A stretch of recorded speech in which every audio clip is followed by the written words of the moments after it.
धर्मेंद्र बाबू जिते दिन रहिले शासन क्षमतार दिल्ली रे से ओडिशा किछि करना कहले अत्युक्ति हेबनी केवल निजर स्वार्थ दृष्टि से जहाँ करने कथा करपरिक निज निर्वाचन मंडल नवीन बाबू माने जी कम कर धर्मेंद्र बाबू निर्वाचन मंडल से कम करना कि निज निर्वाचन मंडल की से थर जाना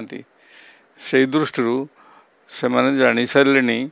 जे बीजेपी दल एथर निर्वाचन में स्वतंत्र भाव में हार एवं नवीन पट्टनायक पुनर्बार शासन क्षमता को आसवे से दृष्टि से अतिमात्रा भयभीत हो नवीन विरुद्ध एवं नवीन सहयोगी भाव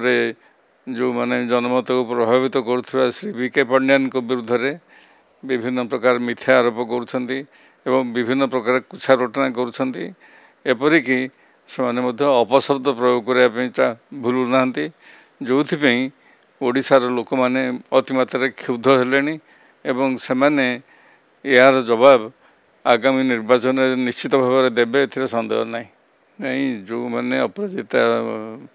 षडंगी हूँ बा बीजेपी जो नेता मैंने हूँ जी सब नवीन को प्रति एवं पांड्यान के प्रति अपशब्द मैंने प्रयोग कर कुछा रटना करशार साधारण जनता जमा आप्रिशिएट करना भल पाऊना एवं से मैंने जानी जेहेतु नवीन बाबू कौन नवीन बाबू ओडिशा कौन कर पांड्यान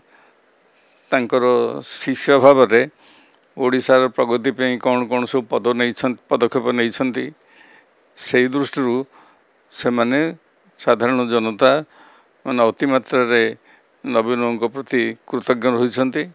एवं नवीन को विरुद्ध में पदे कथा शुणापी ओडिशार साधारण जनता मानसिक भाव में प्रस्तुत नुहति से दृष्टि आगामी निर्वाचन में